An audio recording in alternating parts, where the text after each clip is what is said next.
Et j'ai tous les traumas là qui remontent. Je me suis dit, mais en fait, moi, il m'est arrivé des trucs graves. Et je me suis dit, mais en fait, si j'ai des traumas, j'ai des choses à guérir.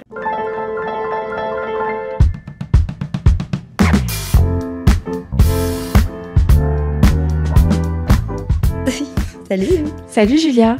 Ça va? Non mais moi je te le disais juste avant, je suis tellement heureuse de te recevoir dans Donne-moi tout pour différentes raisons. Et on crève l'abcès tout de suite. Oui. On est copines, oui. On se connaît. C'est pas genre bonjour Julia, alors je vais te poser des questions, je ne connais rien sur toi. On se connaît très bien même, je pense. Oula, c'est exactement ce que je m'étais noté. Je me suis noté une phrase, genre on se connaît limite mieux que des copines à moi que je vois périodiquement. Des copines, tu vois. Je peux dire qu'on s'est pas beaucoup vu, mais que je te considère limite comme une amie. Avec tout ce qu'on s'est confié. Voilà, alors on va expliquer rapidement. En gros, on a fait une sorte de... Enfin, c'est pas une sorte, c'est une retraite. Citons Myriam, qui est une merveille et qui organise ses retraites. Et si ça vous intéresse, je mettrai dans la barre d'infos. Elles sont géniales. Parce que c'est génial. Alors, on peut dire que tu as contribué au fait que ça marche très bien. Elle le dit elle-même. Mais c'est des retraites holistiques, mais avec de la teuf dedans, avec du sport intense dedans, et avec beaucoup de bouffe. Ouais, beaucoup de bouffe. Mais t'es pas obligé. T'es pas obligé. T'es obligé de rien. T'es obligé de rien, mais t'as juste à kiffer. Et il y a beaucoup d'holistique, donc de choses extrêmement profondes où tu vas chercher à l'intérieur de ton âme. Et moi, je pensais pas, mais je suis allée très très loin. Et t'étais là, et on s'est dit des trucs de ouf. Dans les cercles, surtout. Et c'est là où moi, je me suis rendu compte d'un truc. Je digresse complètement dans cet épisode, mais c'est que le nombre de meufs qui traversent des épreuves d'une violence et qui sont à côté des sortes de rocs dans la vie. Non, mais surtout que moi, j'ai fait plusieurs retraites, et notre retraite, on a fait un cercle qui a duré plus de 4 heures. Et ça, c'était jamais arrivé dans les autres retraites. On avait toutes vraiment des gros traumas qu'on avait endurés. Moi, j'avais l'impression que... moi, j'ai beaucoup parlé de mon papa. C'est encore frais. Après, ça se trouve... Je suis pas trop dans le truc de je ferai mon deuil. Dans 30 ans, j'espère que j'en parlerai autant, parce que pour moi, du coup, il est là.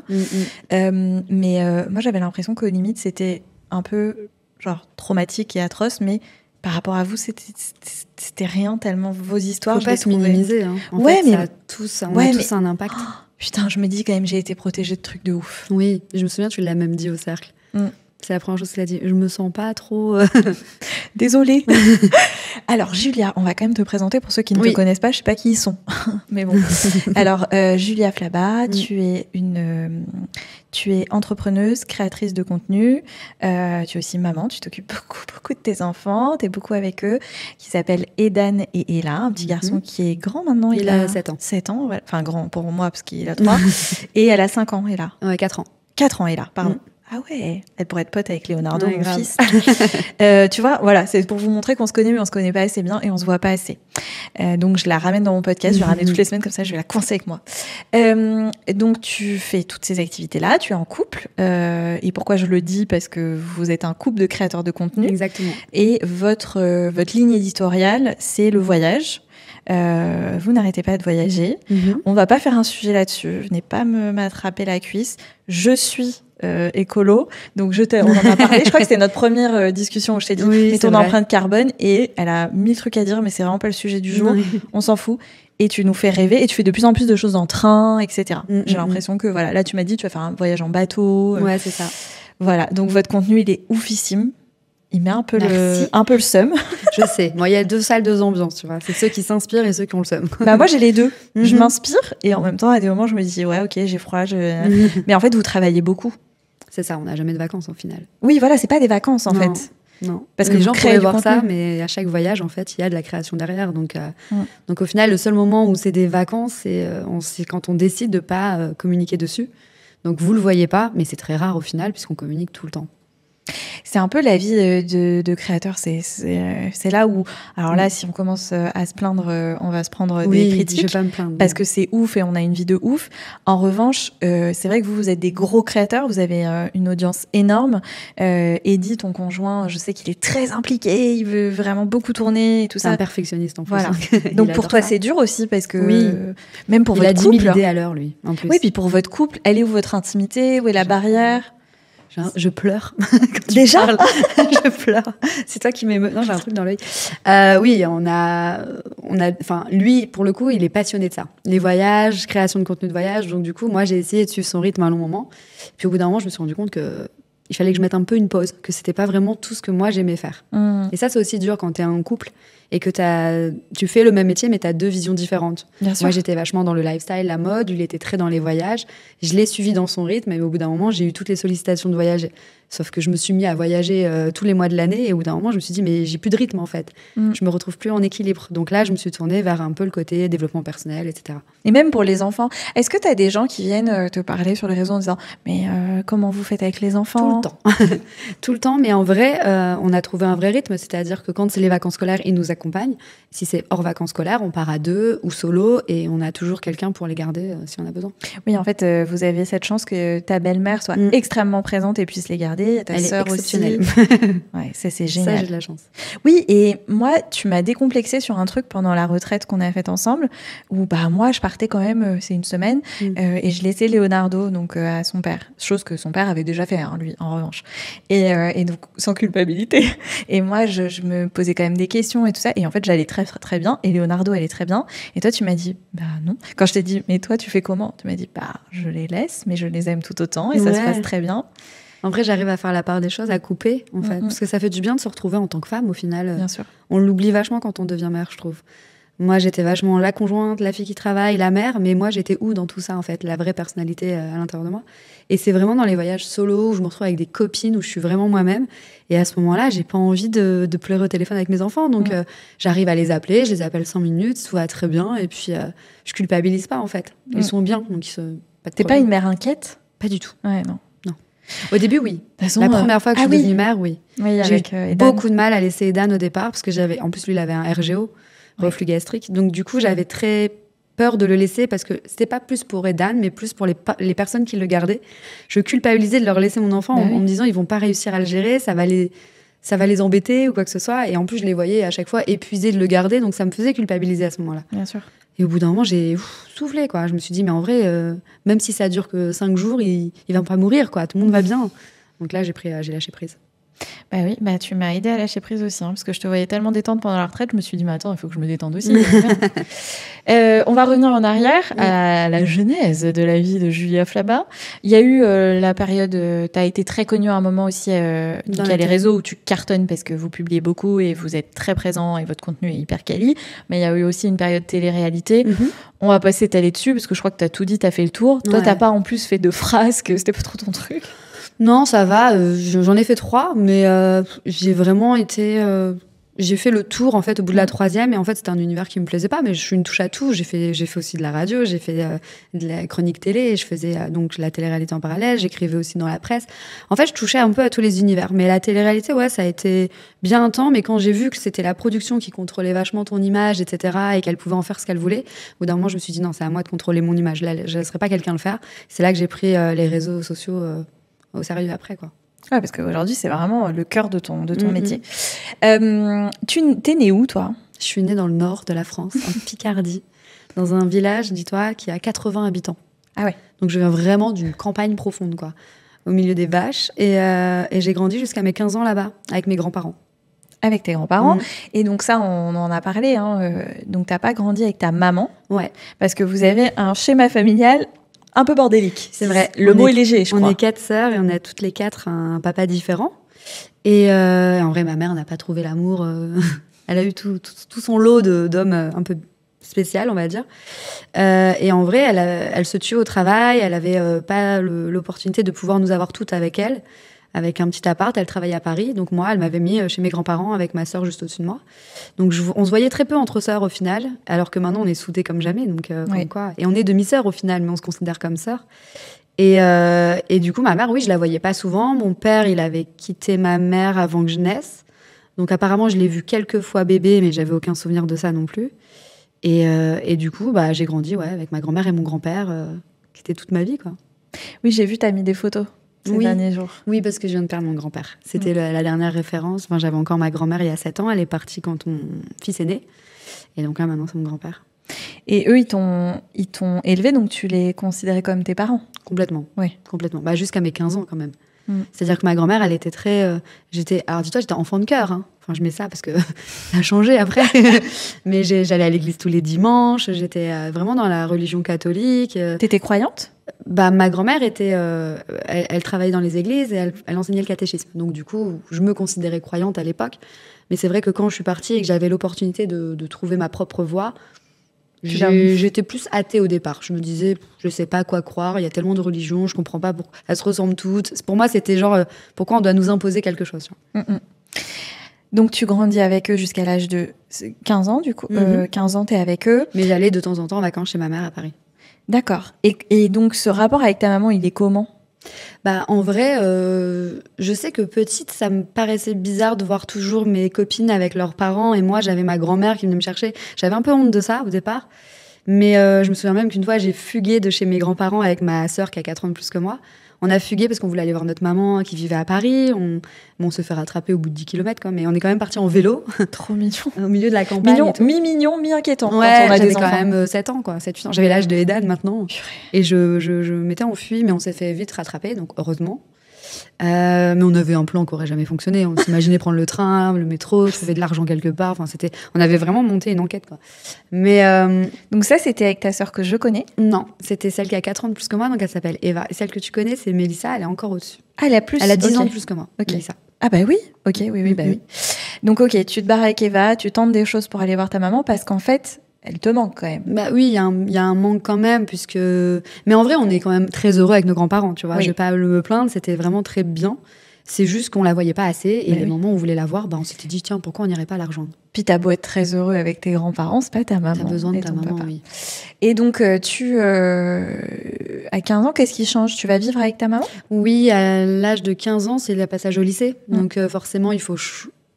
L'école où j'allais, elle faisait que maternelle, primaire, collège. Et oui. Donc après, lycée, il faut aller dans les grandes écoles. Et là, c'est beaucoup plus loin que mon petit village, quoi. Ouais. Donc là, ma mère a l'opportunité de me prendre, puisque mes sœurs sont grandes. On a 10-12 ans d'écart avec les plus grandes. Donc elles sont déjà mamans pour la plupart, avec une vie de famille. Donc moi, je me retrouve à aller chez ma mère et vivre avec elle. Mais je suis déjà ado et voilà. Parce que vous êtes très différentes avec tes sœurs, dans le sens où il y en a... Enfin, différentes dans le sens quotidien à ce moment-là, parce que y en a qui ont les pères qui gèrent quand même un peu. Pas du tout. On a tout un père différent et un père absent. Toutes ? Toutes. Ah, je croyais qu'il y en avait quelques-unes qui Non. les voyaient. Ah non, Non. d'accord. Donc, aucune de tes sœurs ne voit leur père non plus. Oh, ok. Donc... Non, mais mes 2 grandes sœurs, je sais, comme elles avaient 10 ans de plus, elles étaient vachement à l'internat, elles s'occupaient toutes seules, elles ont eu leur appart très tôt d'étudiantes. En vrai, de pas grandir avec notre mère, ça nous a permis d'être très indépendantes aussi, d'apprendre à se gérer soi-même, tu vois. Donc elles ont toutes été élevées par tes grands-parents aussi, les autres ? Non, une plus grande, elle était chez une de mes tantes, l'autre, pareil, chez une autre tante. Mais dispersée. Pour bien comprendre, c'est pas pour blâmer ta maman, parce que je sais à quel point ça peut être violent, tout ce qui lui est arrivé à elle aussi, que des hommes se partent à chaque fois, etc. Elle est comment, si tu peux nous la décrire à ce moment-là ? En vrai, je pense que ma mère, c'est quelqu'un qui a peur aussi de l'amour et qui a souvent eu des hommes assez mauvais dans sa vie, soit avec l'alcool, soit qui l'ont trompée, etc. Donc à ce moment-là, elle se cherche aussi beaucoup. Elle est mère de 4 filles, tu vois, et elle sait même pas comment gérer. Elle a un petit appart rikiki à Paris. Elle travaille en plus à la crèche, donc elle a pas un salaire énorme. Et en plus, elle travaille avec des enfants. Ouais, c'est très bizarre. C'est très bizarre. C'est de se dire qu'elle s'occupe d'autres enfants et pas de ses propres enfants. Ça, c'est vrai qu'on l'a longtemps. Moi, j'ai beaucoup été dans l'incompréhension au départ, mais je lui en voulais pas. Je lui en voulais pas parce qu'au final, je trouve que c'est peut-être la meilleure chose qu'elle ait faite de m'avoir mis chez mes grands-parents, qui étaient très stables, un couple de 60 ans de mariage, elle une était très belle stable. Éducation.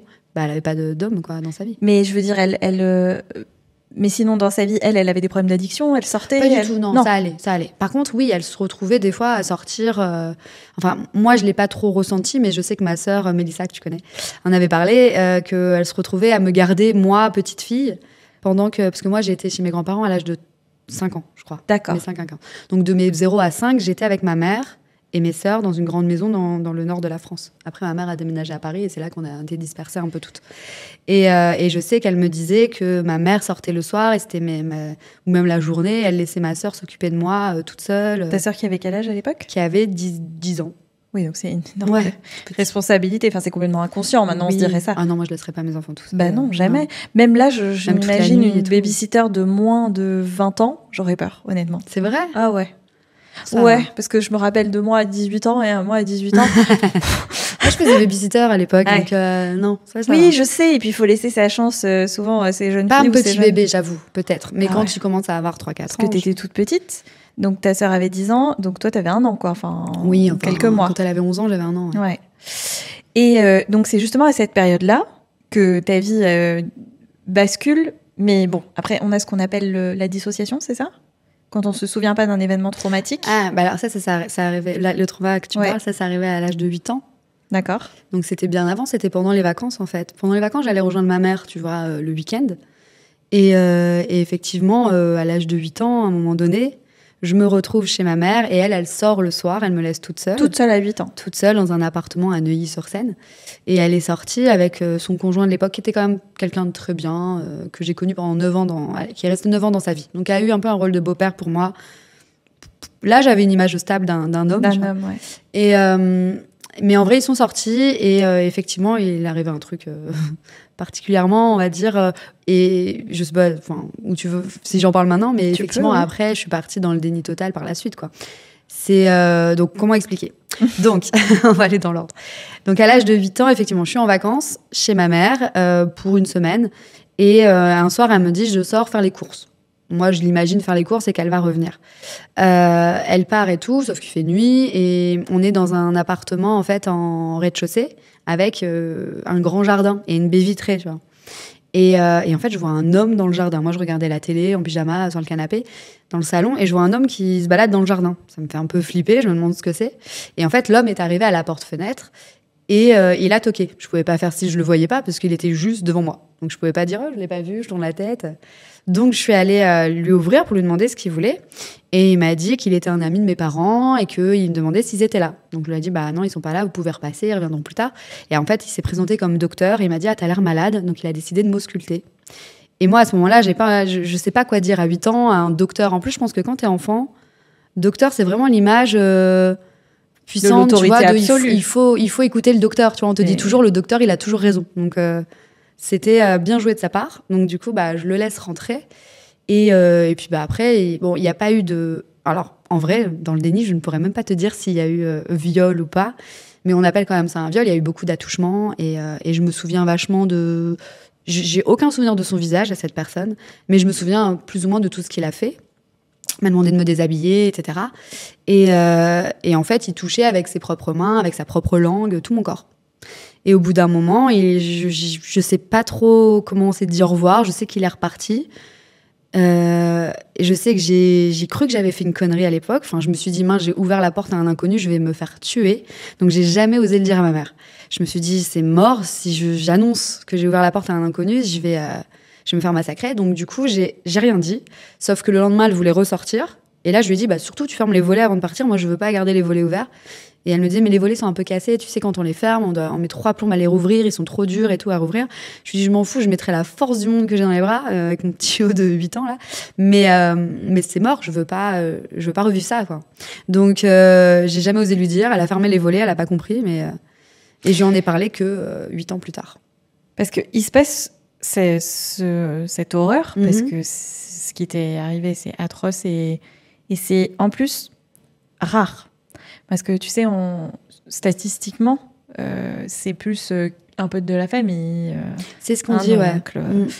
Donc, ce qui t'arrive, c'est vraiment le pervers absolu qui va repérer une petite fille. C'est d'une gravité sans nom. Aujourd'hui, t'as pas porté plainte? Bah non, parce que, en vrai, je pourrais même pas dire contre qui je porte plainte. Bon, je pourrais faire contre X, mais en vrai, je me rappelle même pas de son visage. Peut-être dans le fait qu'il ait une méthode et que peut-être ça pourrait rapprocher d'autres femmes. Si je te parle de ça, c'était en 1996, un truc comme ça. On est quand même en 2024. Enfin, je me suis dit, bon.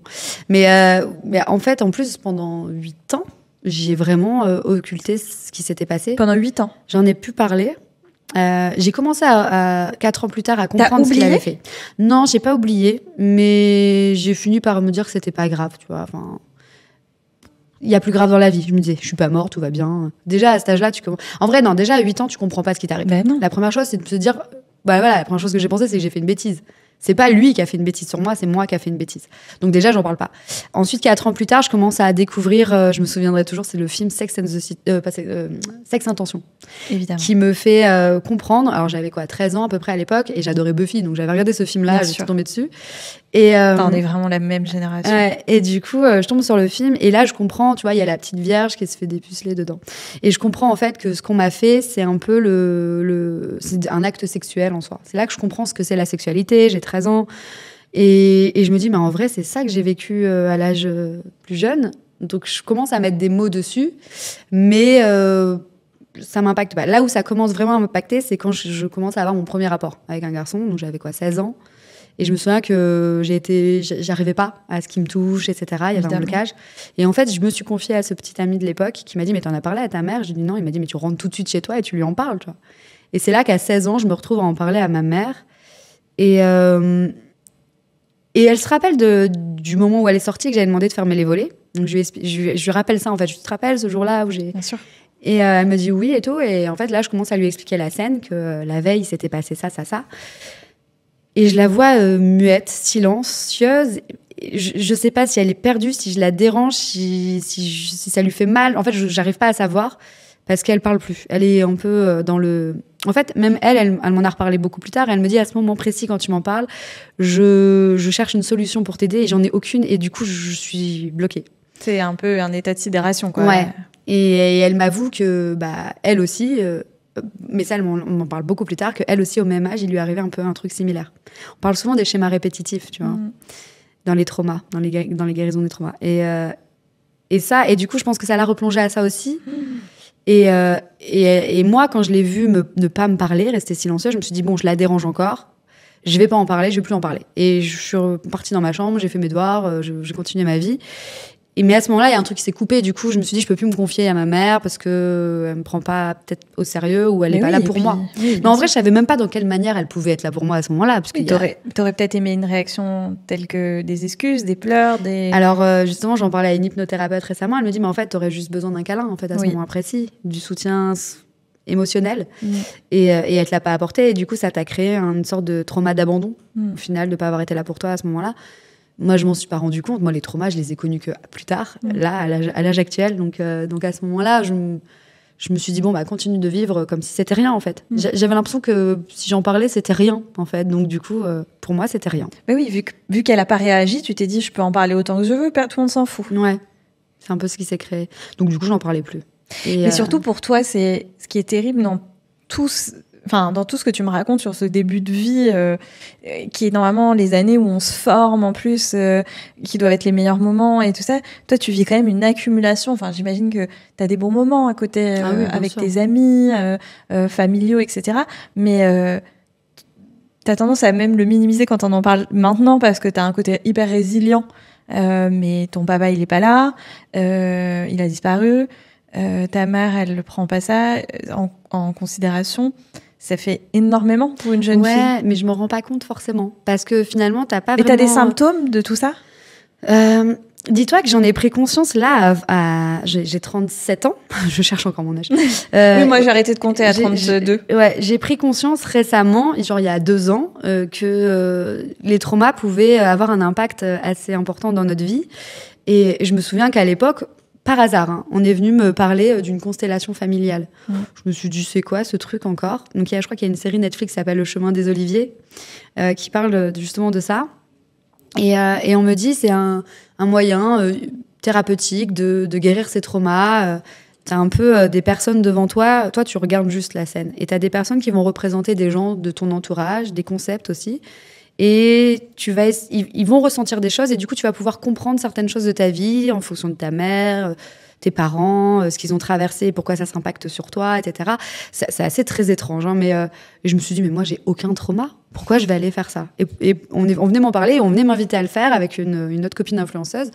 Et je me suis dit, ouais, ok, je vais le faire, mais pour ma sœur, parce que moi, j'ai pas de trauma, tout va bien dans ma vie. Et au moment où en fait, je le fais pour ma sœur la première fois, et j'ai tous les traumas là qui remontent. Je me dis, mais en fait, moi, il m'est arrivé des trucs graves. En fait, j'ai pas eu de parents. En fait, j'ai eu ce viol, on va appeler, à l'âge de 8 ans. Et Et je me suis dit, mais en fait, si j'ai des traumas, j'ai des choses à guérir. Et c'est à partir de ce moment-là, comme si l'univers m'entendait, ça y est, elle a pris conscience qu'elle avait des traumas. Et j'ai eu plein de choses qui sont arrivées dans ma vie pendant ces 2 dernières années pour guérir ces traumas, quoi. Oui, parce que quand on en a parlé, tu m'as dit, là, je peux en parler parce que je vais beaucoup mieux. Ouais. Mais c'est vrai qu'il y a 10 ans, ça aurait pas été... En vrai, je crois que j'aurais même pas compris que j'en avais. Ouais. J'aurais pas... C'était normal, compris que c'était grave. Je crois qu'on occulte que c'est grave, en fait. Ok. Je pense qu'on est à un point où on se dit, bah voilà, que j'en parle ou j'en parle pas, il y a rien qui va changer, c'est fait, donc t'attardes pas là-dessus, en fait. Enfin. Et pendant toutes ces années, au niveau de ton corps... Mais maintenant que j'ai des enfants, par contre, c'est là que ça se réveille. Parce que je me dis, j'arrive à avoir des enfants qui arrivent à l'âge que j'avais, donc j'ai un peu une image, une projection de moi à cet âge-là. Ok. Et là, c'est là que ça fait ressurgir des choses. Et ça te fait mal? Bah là, t'as envie de protéger tes enfants et tu comprends, t'as plus la vision de te dire que ah ouais, je ressemblais à ça quand c'est arrivé. Donc là, c'est comme si on te renvoyait l'image, le miroir, bien sûr. Et t'y repenses, quoi, forcément. C'est comme ça, je pense que ça s'est réveillé aussi. Bien sûr.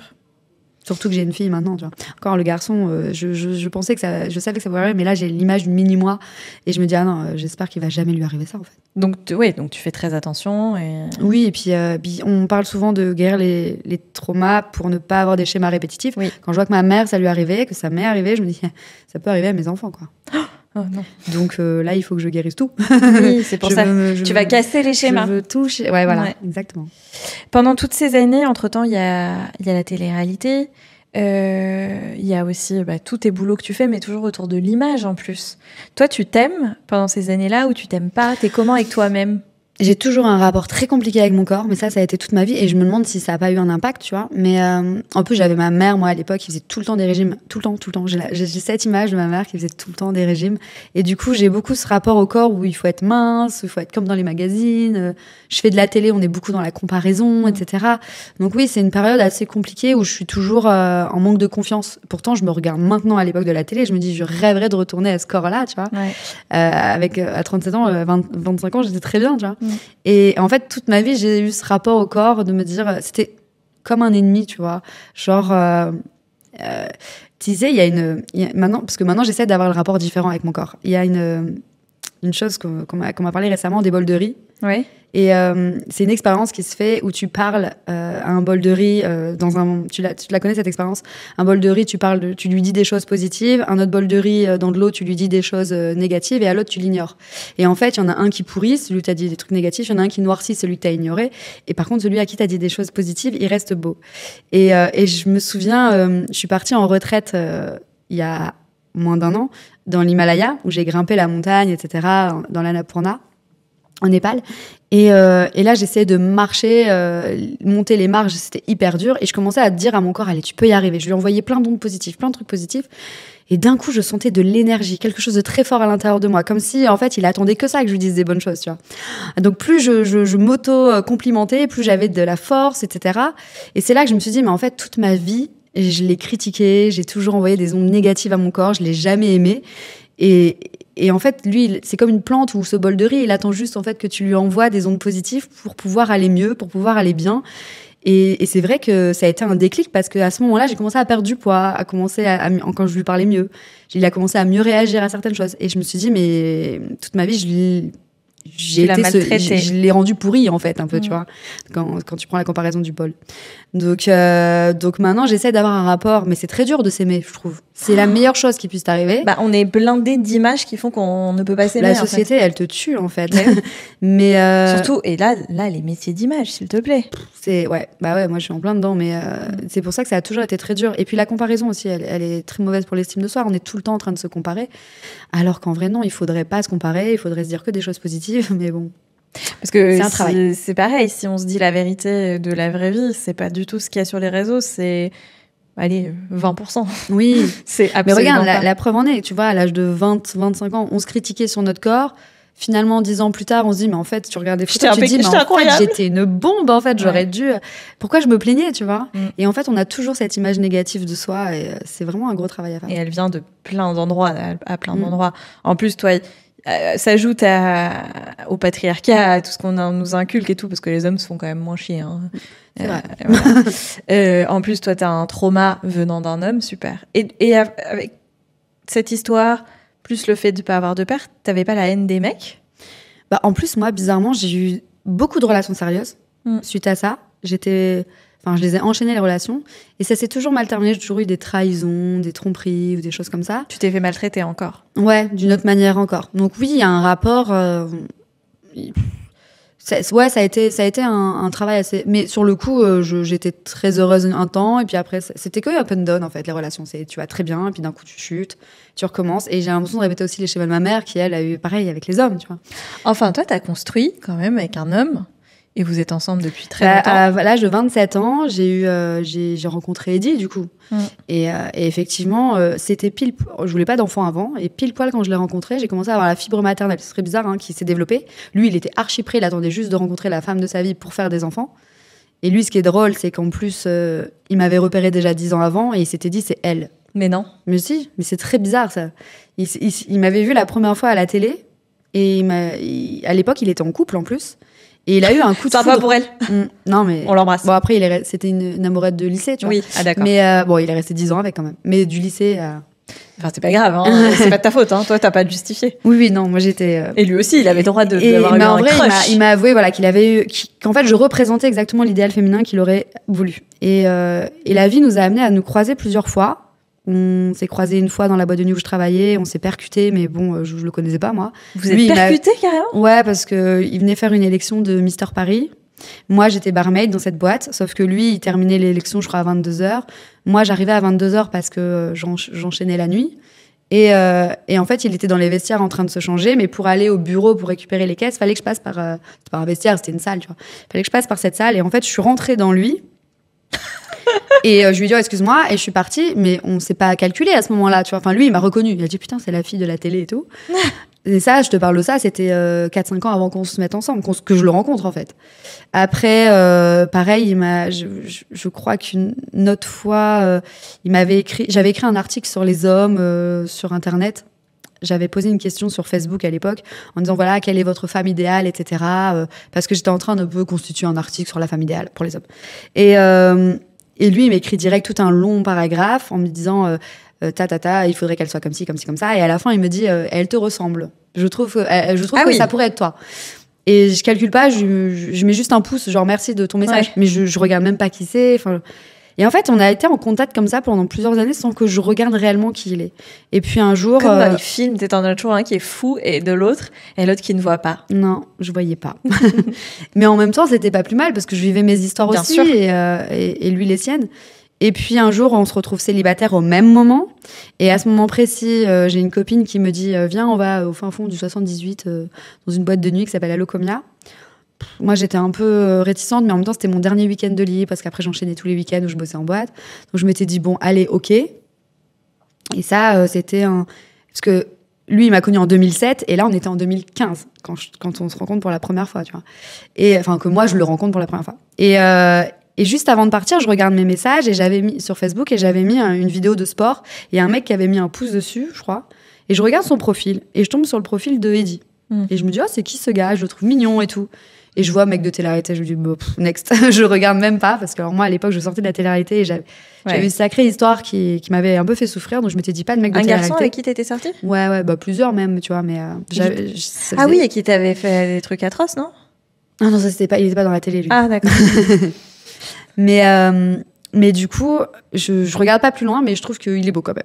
Et bizarrement, j'arrive à la boîte de nuit et il se retrouve la table à côté de moi, tu vois. C'était le destin. Et donc, je me dis, tiens, c'est le même mec que je viens de voir sur mon profil, tu vois. Et lui, il me dit, salut, ça va? Il vient me parler normal. Moi, je le calcule à peine. Oui, ça va, mais je suis avec mes copines, tu vois. Ouais, bah oui. Il se retrouve quand même dans la boîte au fin fond du 78 à la même table que moi, quoi. Enfin, à la table d'à côté, alors que il y avait pas de gens de télé ce soir-là. C'était une soirée privée, enfin, entre nous, mes copines et moi, il y avait vraiment rien. C'est trop marrant. Lié à la télé. Et lui, en fait, il avait sa mère qui vivait pas loin. Il voulait pas sortir ce soir-là. Il était venu dormir chez sa mère pour l'avoir le week-end. Mais ses cousins, ils l'ont chauffé. S'il te plaît, viens. Il a dit non. Puis au dernier moment, il a dit ok. Et il s'est retrouvé juste à côté de moi. Trop marrant. Et lui, ça faisait 10 ans qu'il me connaissait. Et moi, ça faisait une seconde, quoi. Mais il a passé la soirée à danser avec une fille. Donc, on s'est même pas calculé ce soir-là. Et en fait, il m'a écrit le lendemain en me disant « J'espère que t'es bien rentrée, j'aimerais t'inviter à boire un verre. » Je me suis laissée tenter. Et le premier date... 2 enfants. Le premier date a été tellement bien que je me suis dit « Bon, allez, il mérite. » En vrai, il m'a emmenée place des Vosges, En vrai, il m'avait dit, tu mets des baskets. Donc je me dis, d'accord, premier date, je dois mettre des baskets. Il m'a fait escalader Place des Vosges, tu sais, les grandes grilles, parce que c'était en pleine nuit, donc c'était fermé. Et il m'avait organisé un pique-nique à l'intérieur, on était que tous les deux et tout. Et je me suis dit, il a de l'idée. Ah oui, le grand jeu, là. Ouais. Et du coup, après 10 ans plus tard, ça y est. 2 enfants, toujours ensemble. Voilà. Malgré les épreuves de la vie, parce qu'un couple, c'est pas... C'est pas facile. Non. Vraiment. C'est pas facile avec l'arrivée des enfants, effectivement. Ouais, il y a l'arrivée des enfants, mais il y a le quotidien, il y a se supporter, il y a savoir si on s'aime encore, il y a savoir... Ouais. C'est hyper compliqué, ça. Non, il y a vraiment des hauts et des bas. Je pense que... Après, je sais pas si t'es toujours sûr toute ta vie. Non. Moi, je comprends pas les couples qui peuvent être absolument sûrs toute leur vie, parce qu'en plus, on évolue. Bah oui. Donc, quand t'évolues, 10 ans plus tard, t'es plus la même personne Toi, que 10 t'as ans avant. énormément changé en 10 ans. Ouais. Déjà, au début, on se suivait vachement dans nos voyages. Et au bout d'un moment, j'ai senti que ça me plaisait plus. Donc après, c'est très dur de devoir prendre des chemins différents quand tu travailles dans le même milieu, comme je disais au début. Et puis après, tu te cherches. Moi, je suis vachement en ce moment dans le développement personnel et tout. Mais lui, il me soutient vachement là-dedans aussi. Ouais, il juge pas ce que tu fais, il se moque pas. Il comprend que j'ai moins envie de voyager, donc ça le fait un peu chier parce que du coup, c'était sa ligne éditoriale, on va dire. Mais il commence à faire ses voyages solo aussi, et il commence à kiffer aussi, donc on trouve notre intérêt, tu vois. Oui, et puis même, je trouve que c'est cool parce que tu vas le regarder de loin et dire waouh, c'est trop good ce qu'il a fait. Donc, je suis assez fière de son parcours. Je sais que moi, ça me fait pas vibrer autant. Ouais.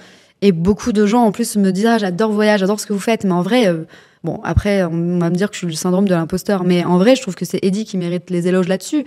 Je fais aussi beaucoup, je sais. Mais c'est le côté, parce que c'est sa passion, en fait. Et puis, t'es extrêmement attachante. Enfin, on s'attache pas qu'à vos voyages, on s'attache aussi à ce que vous en dites. Ouais, c'est ça. Et lui, il y a un truc très attachant, parce qu'il y a le côté famille, etc.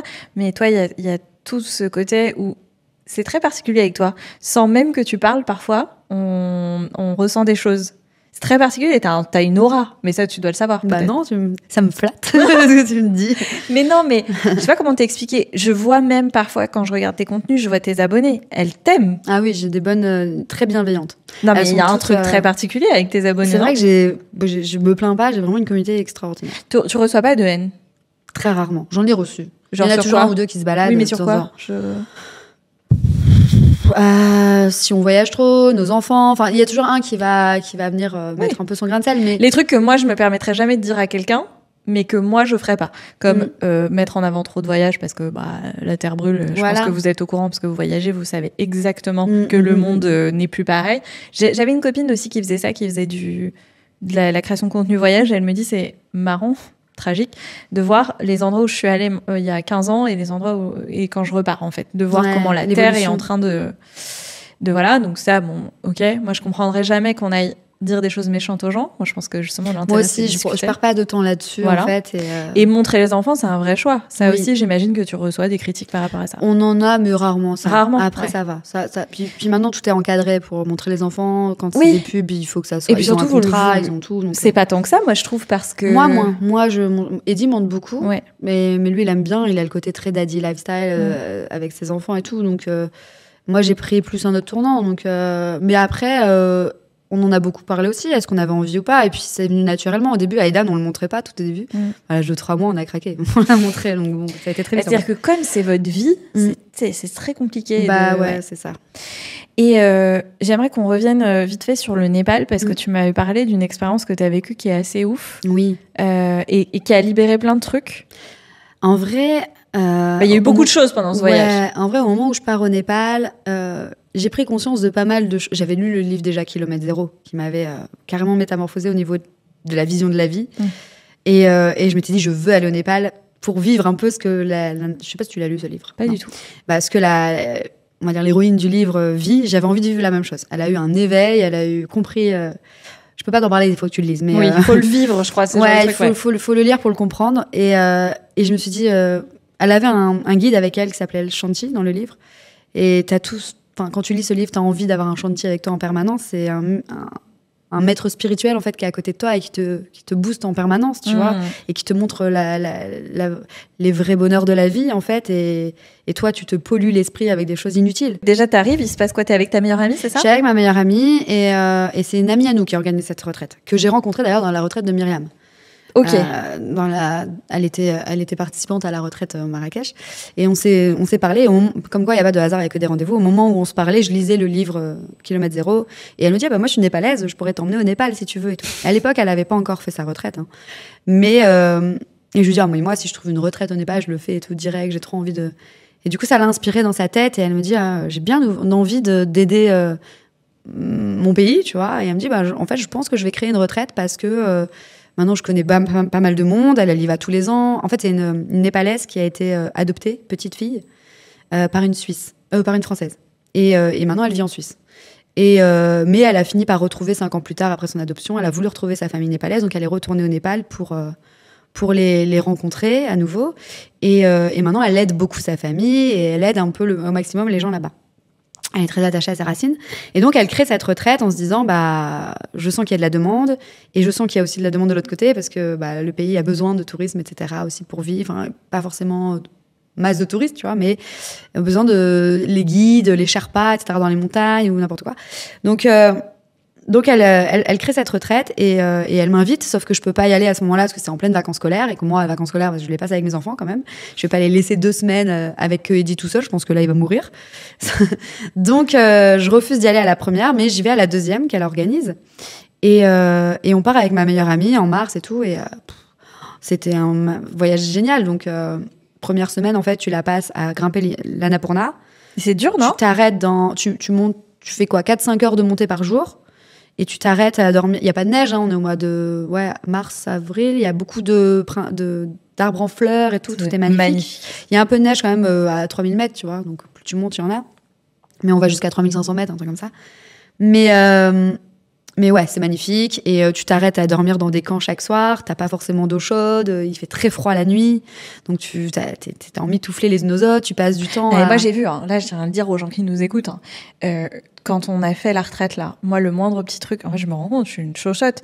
Et toi, le sport, le matin, ça te faisait pas peur, t'étais levé, t'étais toujours au taquet. 4 minutes après, on te dit, c'est une soirée. L'autre, elle descend, elle est en bombe. 5 minutes après, je suis là, mais Julia, la bonne élève.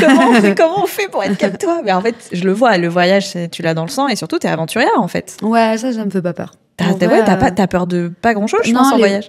Tu sais que même dans les voyages, j'ai la vision d'hier où j'ai fait un shooting avec Eddie, où on était sur les toits de Paris et qu'il était en flip parce que ça glissait et tu le voyais marcher tout doucement. J'ai dit, arrête de faire ta chochotte. Et pareil, dans les voyages, quand on part en Australie, c'est moi qui est toujours devant lui parce qu'il a peur des serpents.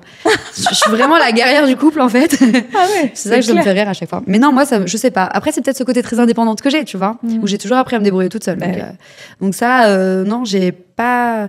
Mais là, en vrai, on est en groupe de 12 filles, on monte toutes. C'est pas compliqué. Il n'y a pas de grand danger. Non, il n'y a pas de danger. Oui, mais tu râles pas qu'il n'y ait pas d'eau chaude, tu râles pas d'art non, froid. Mais en vrai, on est toutes au même niveau et aucune ne râle parce que c'est une aventure humaine extraordinaire, tu vois. Ouais, vous parce que finalement, t'es tout autour du feu à faire des tirages de cartes ou à papoter entre filles de la vie ou à lire des bouquins le soir, tu vois, à boire soit des bières, soit des chocolats chauds. Enfin, tu choisis. Enfin, t'as des vrais moments de convivialité. On pourrait croire que toi, t'es l'influenceuse sur ton téléphone. En fait, t'es pas du tout. T'as pas de réseau, donc non, pas du tout. En plus, t'as même pas de réseau. Donc, et puis, t'es perdu au milieu de nulle part. Et puis, la beauté de la nature, elle est tellement époustouflante que. Et puis, c'est ce moment-là où je monte et que je parle à mon corps. Tu vas y arriver. Et j'envoie des trucs positifs et tout. J'ai l'impression même de me réconcilier avec mon corps à ce moment-là. Et après, la deuxième semaine, c'est plus visite de la ville de Katmandou, où là, tu fais des activités holistiques, où là, tu vas rencontrer des moines, tu vas dans des monastères, etc. Tu fais beaucoup de méditation. Et ouais, effectivement, là, j'ai commencé à sentir une énergie assez de dingue. C'est là que je rencontre Nabine, qui est un guide là-bas. Et c'est un peu mon chantier du livre. C'est un guide très spirituel qui nous parle de Bouddha en permanence. Il est à fond Bouddha. Aimez-vous les uns les autres. Envoyez de l'amour même à vos ennemis, puisqu'il n'y a que ça qui pourra rendre la paix dans le monde. Enfin bref, il est très dans ces phrases-là. Et en fait, il te fait du bien parce qu'il est tout le temps dans le sourire. Tout va bien. Il est généreux. Tu te dis, mais on se prend la tête des fois pour rien. Et en vrai, il a raison dans ses paroles, quoi. Et à ce moment précis, je me souviens, on fait plein de méditations et je commence à avoir des visions très étranges là-bas. Je sais pas si c'est l'énergie du pays ou quoi, parce que ça m'était jamais arrivé, mais je commence à avoir des choses. Déjà, la première méditation, c'est très, très bizarre, mais je ferme les yeux et là, j'ai une vision de moi sur un cheval ailé, en lumière, qui grimpe dans l'espace, qui passe au-dessus de l'Himalaya. Et c'est une vision en fait, évidente, quoi. Mais je me sens volée, je suis trop bien, je plane, je suis dans ma méditation. Alors que moi, je sais pas méditer de base. Mais là, je sais pas, c'est au son des bols tibétains. Et je me laisse transporter. Et au moment, à la fin, je me dis, waouh, j'étais trop bien. Comme si j'avais fumé, j'étais perchée, je sais pas. Et en fait, j'en parlais à la nana, elle me dit, c'est fort parce que Pégase, c'est le messager entre Dieu et la Terre, entre les dieux et la Terre, l'univers et la Terre, on va dire. Et du coup, c'est comme si tu étais ce messager. Je lui fais, ça veut dire quoi ? Bah, je sais pas, peut-être qu'il faut que tu médites là-dessus. D'accord, faut encore méditer. Ok, gros sujet quand même, merci. Et ensuite, après, à ce moment précis, en fait, j'avais parlé avec une nana qui fait de l'human design juste avant.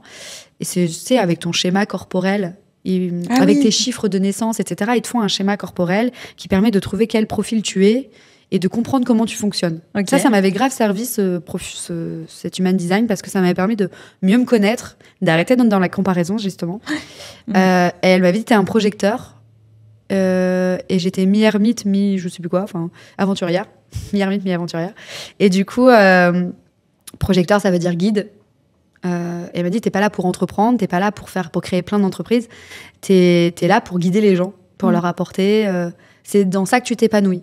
Et c'est vrai que toute ma vie, j'étais là, j'ai envie d'entreprendre, faire plein de trucs et tout, mais ça me bloquait. Il y avait un truc qui faisait que je m'épanouissais pas, mais je voyais tout le monde entreprendre, tout le monde vendre plein de trucs, créer sa marque. Tout. Je me suis dit, ça m'intéresserait de faire comme eux, mais j'y arrive pas. Et en fait, j'ai compris que moi, j'aimais beaucoup l'écriture, j'aimais beaucoup donner des conseils, écouter. Et en fait, c'est ce côté guide, en fait, qui ressortait. Et donc là, dans la méditation, elle me dit, c'est un peu comme un guide spirituel, t'es un peu ça. Bon, je plonge un peu dans ça, mais je comprends pas tout. Et on refait une autre méditation. Et non, c'est pas ça. On refait un autre truc de bol tibétain, là. Et là, je sais pas pourquoi, mon corps se met à souffrir, je commence à sombrer dans... Au début, je voyais une lumière au Himalaya, je me suis dit, je recherche enfin une lumière, je vais attraper cette lumière. Très bizarre. À chaque fois, mes visions là-bas, mes méditations, j'avais des visions. Je ne comprenais pas pourquoi, parce que j'ai jamais eu ça de ma vie. Et donc, j'essaie d'attraper cette lumière, et là, il y a une vieille dame qui m'attrape le bras, et je me retrouve dans un monde de ténèbres, genre très sombre et tout, et je me dis, mais qu'est-ce qui se passe ? Et mon corps commence à avoir mal partout, et je pleure en même temps. J'ouvre les yeux, je me dis, qu'est-ce qui se passe ? On était 6 nanas en train de faire une séance de bol tibétain, tu vois, tout simple. Je vois que personne réagit, tout le monde est détente. Et moi, je suis affalée comme ça, j'ai mal et je pleure. Et le gars qui fait le bol me regarde et me dit, continue, laisse couler. Je me dis, mais ok, donc je ferme les yeux et j'ai mon guide là, le chanti, comme je te dis, qui vient à mon oreille, qui me dit, laisse couler, t'es en train de te purifier, continue. Je me dis, ok, donc je ferme les yeux et je ressens encore cette douleur atroce et je pleure, mais j'essaye de me retenir. Mais je sais qu'ils m'ont filmé et on voit mes larmes qui coulent, tu vois. Je sors de cette séance, la séance s'arrête, il commence à parler des bols, moi je peux pas rester. Donc je sors dehors, je me retrouve devant un grand Bouddha là, et je me mets à pleurer, à extérioriser. J'ai ma meilleure amie qui me suit et qui me dit, mais qu'est-ce qu'il y a ? Je l'attrape par les épaules, je fais, le monde il souffre. Et en fait, pendant la séance, la souffrance que je ressentais, j'ai l'impression que c'était la souffrance du monde. J'ai l'impression que je portais sur mes poids la souffrance du monde entier, de la terre, des personnes, de tout en fait. Je ressentais comme une souffrance, mais qui venait du cœur et qui m'abattait sur le sol, tellement c'était fort. Je pourrais pas t'expliquer, c'était trop bizarre. Et mon guide me suit et il me dit, en fait, Bouddha, il demande 2 choses, c'est de voir le monde avec amour, avec compassion, et il y a une 3e chose, je retiens jamais. Et il m'a dit, là, t'as vu le monde avec compassion. T'as compris la souffrance du monde. Et il me dit, maintenant, à toi de faire les choses pour sortir de cette souffrance. Pour souffrir autant et pleurer autant, j'imagine que ça devait être extrêmement violent. Bizarre. Parce que je trouve que t'es très robuste. Ouais. Tu vois, on a fait quand même des... Ça veut pas dire que les autres sont faibles. Hein, non. Mais moi, je sais que je suis moins robuste. Quand on a fait par exemple, du breathwork, t'as vécu le truc à fond, tu fais les trucs à fond, quand tu fais. Mais tu vois, t'en sortais indemne. Moi, pendant 2 jours, j'ai dit au revoir à mon père, j'ai mon fils qui est venu me dire, mais c'est bon, tout va bien, on est ensemble maintenant, mais il est là d'une certaine... Enfin, c'était trop bizarre. Pas bizarre, d'ailleurs, c'est débile de dire ça. C'était genre ouf, quoi. Mais sauf que moi, j'étais retournée. Ouais. On a une autre amie qui, elle, a du mal à accepter les trucs. Donc, elle a vécu les trucs de tout le monde. Et elle pouvait nous raconter, ça c'était improbable, ce que nous, on avait vécu ressenti. Elle arrivait, il y en a un qui avait vu des couleurs, elle savait quelle couleur il avait vu. Une autre, elle avait ressenti, je sais pas... C'était hyper... Genre, elle ressentait un peu l'énergie de tout le monde. Et j'ai trouvé ça en même temps génial. Et toi, tu le vivais à fond, mais d'une manière extrêmement acceptée, quoi. Alors que moi, j'ai tendance à... parce que je suis vachement à accepter un peu tout ce qui se passe maintenant. Oui. Après, j'ai jamais été fermée à tout, mais c'est vrai que depuis 2 ans, il m'est arrivé tellement de choses bizarres, dont ces visions, dont ces trucs, que je suis dans l'incompréhension, mais en même temps, j'accueille, tu vois, j'accueille ce qui se passe.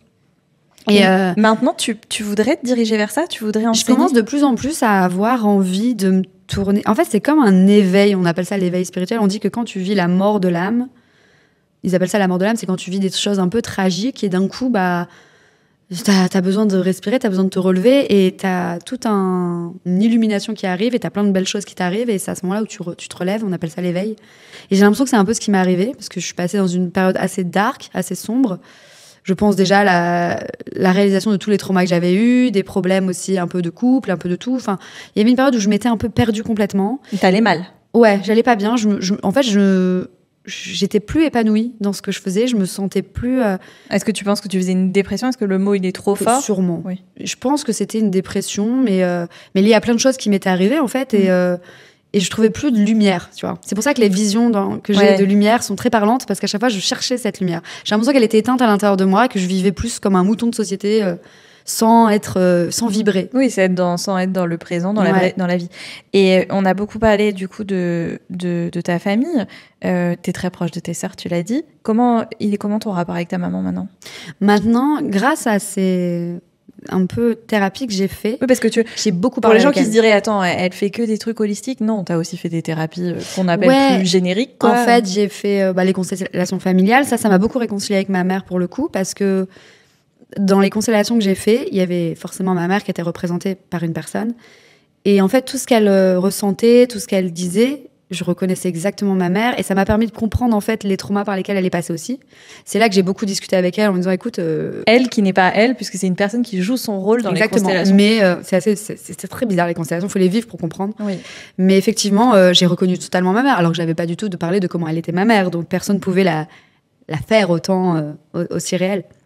Et en fait, je comprenais qu'elle avait une espèce de carapace qu'elle s'était créée. Elle avait comme une barre ici, et si elle partait en dessous, au niveau du cœur, les sentiments... Il y avait tout qui lâchait. Ouais, ça n'irait pas. Donc, elle a toujours gardé au-dessus pour rester, comme elle parlait, en apnée. Enfin, tu vois, tu restes au-dessus, ou pour respirer, tu vois, pour pas être... Et donc, tout ce qui est sentiments, le cœur, etc.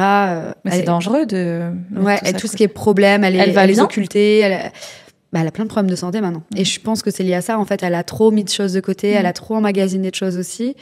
Et on me dit souvent que les problèmes de santé, c'est lié à ton corps qui te parle et qui finit par... Les médecins en PLS, les médecins généralistes. Je pense que ça joue beaucoup moins. Ben oui, bien sûr. Moi aussi. C'est notre avis. Oui, voilà, c'est notre avis. Et ta maman, aujourd'hui, elle vit avec quelqu'un? Elle est seule? Aujourd'hui, elle vit avec quelqu'un. Elle est mariée. Vous êtes tendres l'une envers l'autre? Oui. Après, bizarrement, ma mère, autant elle s'est pas occupée de nous, autant elle a été très présente pour nos enfants. Ses petits-enfants. Elle a été la mamie... Bon, très présente, maintenant elle est loin, elle habite en Bretagne, donc elle les a pas vus autant que la mère d'Eddie, par exemple, qui habite à côté et du coup qui les voit souvent. Mais c'est une bonne mamie. Mais oui, ça reste une bonne mamie. Elle s'est excusée auprès de toi? En fait, quand on en a parlé, du coup, après les constellations, on a beaucoup échangé. C'est vrai que ça nous a réconciliés parce qu'il y a une phrase dans la constellation que la fille qui me représente est amenée à dire à la femme qui représente ma mère. Elle lui dit, si tu n'avais pas été cette femme, je n'existerais pas. Donc, je peux pas t'en vouloir parce que si tu étais une autre femme, t'aurais peut-être pas rencontré mon père et je serais pas là aujourd'hui. Donc, en fait, je ne peux pas t'en vouloir d'avoir été cette femme parce que c'est grâce à toutes ces caractéristiques que tu as présentées que je suis là aujourd'hui. Et ça m'a beaucoup réconciliée. Ça, c'est pas la résilience, purée. Ouais, ça m'a beaucoup aussi réconciliée avec elle, à me dire, mais lui en veut pas, en fait, parce que en vrai, elle a fait des choix. Alors, pour le trauma, elle avait ses propres raisons aussi, enfin, pour l'absence. Et puis, petite, elle n'a pas été là pour moi vraiment beaucoup, mais elle a fait un très bon choix de me mettre dans un endroit sécure, avec mes grands-parents, dans un cadre d'amour et tout. Ça aurait été mal de te garder avec elle, en fait. En fait, ça aurait peut-être été beaucoup plus nocif et je ne serais pas la fille que je suis aujourd'hui. Donc, en fait, non, je lui en veux vraiment pas. Et puis, on a fini par se parler. Elle a fini par m'avouer aussi plein de choses qu'elle n'avait jamais dit, qui lui étaient arrivées. Et non, en fait, on a un très bon rapport. Ça doit être soulageant. Et ton papa? Mon papa, en fait, à l'âge de 12 ans, j'ai voulu le connaître. Parce que je voyais toutes mes copines avec leur père. Et je suis partie à la recherche de mon père avec ma mère. Et à l'époque, je lui avais dit, écoute, j'ai envie de connaître mon père. Donc, elle avait trouvé l'adresse de ses parents, qui lui ont donné, du coup, l'adresse de mon père. Et puis, un jour, j'ai débarqué, salut. Et il a été tout de suite content et il m'a accepté dans sa vie aussitôt. Donc, il avait carrément créé une chambre pour moi chez lui. Il avait déjà une femme avec un autre enfant, sauf que c'était pas son enfant à lui, c'était l'enfant de cette femme, qui était plus âgée que moi. Et je sentais quand même que je perturbais un peu un équilibre qui s'était créé. Et parce qu'il était avec cette femme depuis ma naissance, en fait. Il avait quitté ma mère pour aller avec cette femme. T'étais un peu le plus un, quoi. Mais j'étais quand même acceptée par sa femme. Mais je sentais que c'était délicat, c'était par rapport à ma mère. Sa femme m'acceptait, mais n'acceptait pas que son ex revienne dans l'histoire. Et comme je représentais son ex, entre guillemets, c'était un peu compliqué. Et je pense que ça a créé un peu des tensions entre eux et tout. Et puis un jour, j'avais à l'âge de 16 ans, un peu, au moment où j'avais abordé ma mère, à l'âge de 16 ans, j'étais en vacances chez mon père, j'avais écrit une lettre à une copine, tout bête, en lui disant j'ai hâte d'avoir de l'argent de poche pour pouvoir t'acheter un cadeau de Noël, blablabla. J'ai jamais envoyé la lettre. Et en fait, mon père est tombé sur cette lettre en me disant mais en fait, tu viens ici que pour l'argent, tu t'en fous de nous et tout. Et j'ai dit mais tu crois vraiment ça? Et ça a été notre dernier rapport. À l'âge de 16 ans, je dis écoute, si tu crois ça de moi, stop. Mais en vrai, j'avais un rapport un peu compliqué avec mon père, c'est-à-dire que j'avais du mal à l'accepter comme papa. J'avais du mal à l'appeler papa, déjà. Je trouvais ça bizarre. Il arrivait à l'âge de 12 ans, jusqu'à 14 ans à peu près, je l'ai eu dans ma vie. Et je pense que je faisais aussi, bizarrement, un amalgame entre lui et le pédophile que j'ai rencontré des années avant, qui était une personne que je ne connaissais pas, qui m'apportait de l'affection aussitôt, tu vois. Et mon père, il représentait ça, je le connaissais pas, mais il fallait tout de suite qu'on soit tendre et papa. Donc c'était très bizarre. Et du coup, j'avais comme un peu de dégoût envers lui, mais en même temps, je voulais l'accepter, donc j'étais un peu tiraillée, tu vois. Et puis après, en fait, à l'âge de 20 ans, il est revenu vers moi, sauf que moi, j'avais plus besoin de lui. À l'âge de 24 ans, il a apparu dans une télé-réalité, sauf que moi, je voulais toujours pas de lui et j'ai dû régler mes comptes. Il a été filmé, il a accepté. Ouais. Donc, eux, ils l'ont contacté déjà, ils t'ont trahi de faire ça, c'est affreux. Carrément. Et en plus, lui, il accepte. Ouais, il accepte, c'était à Tahiti.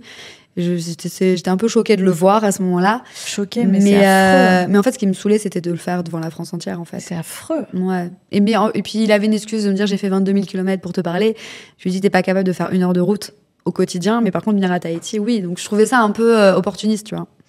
Et donc, j'ai pas donné suite, mais par contre, je lui ai dit une chose, si un jour j'ai des enfants, la porte est ouverte. Mais pour moi, c'est trop tard. À 24 ans, j'ai plus besoin d'un père. Et quand j'ai eu mes enfants, on a quand même gardé contact. On s'envoie des messages, joyeux Noël, des trucs un peu...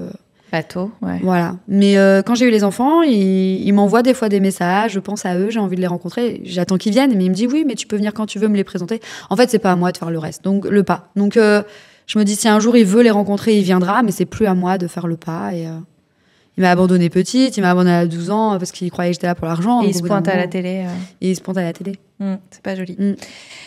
Eh ben, dis donc, je suis toujours aussi émerveillée par ton parcours et surtout par ta résilience. C'est-à-dire que je ne sens jamais en toi, et c'est là où je sais que t'es la meilleure meuf du monde, de méchanceté, de mesquinerie, de rancœur, tout est doux. Je dis merci à ma grand-mère, tu vois. Quand je te disais que j'ai grandi avec des grands-parents exceptionnels, je pense que ça vient de ça. Ma grand-mère, c'était ce profil idéal de femme. Eh ben, elle doit être fière. Je la relève alors. Ouais, elle doit être fière. Et puis ce que tu diffuses, c'est trop bien. Je trouve que le seul défaut que je dirais, c'est que j'aimerais que tu montres encore plus ça sur tes réseaux. Je pense qu'on te... Ouais. Alors, je te dis ça parce que je pense que tu as encore plus de choses à dire que ce que tu montres. Mais encore une fois, peut-être qu'aussi, toi, tu te dis, je montre une toute petite partie et après, je me protège parce que tu connais bien ce que c'est aussi que de montrer trop. Et puis, je pense que je suis en plein développement à l'heure actuelle. Donc, je suis en train d'apprendre plein de choses. Okay. Et je pense qu'à un moment donné, il y aura peut-être un truc qui sortira, tu vois. Mais c'est sûr. Voilà. Mais même ce que tu donnes maintenant, c'est génial. Hein. Moi, je kiffe trop. Et surtout, retenez que cette personne passe d'une tenue à une autre en 4 secondes. Mais tu le faisais aussi, hein. Oh ouais, mais non, mais comme ça, à chaque fois, j'étais là, ok, donc mannequin numéro 1, mannequin numéro 2. Il n'y avait pas que moi. Hein. C'était, ouais, on avait. Tiffen a été pas mal aussi, hein. Incroyable. Il y a des gens qui sont incroyables, qui arrivent à faire ça. Oh, mais Tiffen, de toute façon, clac, clac, clac, tout est carré. Julia, merci. Merci à toi. Désolée 1 milliard de fois que le monde soit si violent et que t'aies vécu cette horreur. Parce que c'est une horreur. Non, mais en vrai, Maintenant, je préfère en parler. Je trouve que ça peut aider beaucoup de personnes qui l'ont vécu et qui peut-être ne conscientisent pas aussi comme moi. Maintenant, je conscientise et il faut en parler pour se libérer. Bah, grâce à toi, il y a peut-être plein de gens et sûrement plein de femmes, plein d'hommes, ça arrive aussi aux hommes, qui vont se libérer. Et merci Merci à toi. Trop forte, trop puissante. T'es trop mignonne, toi. Merci beaucoup. Merci. Merci.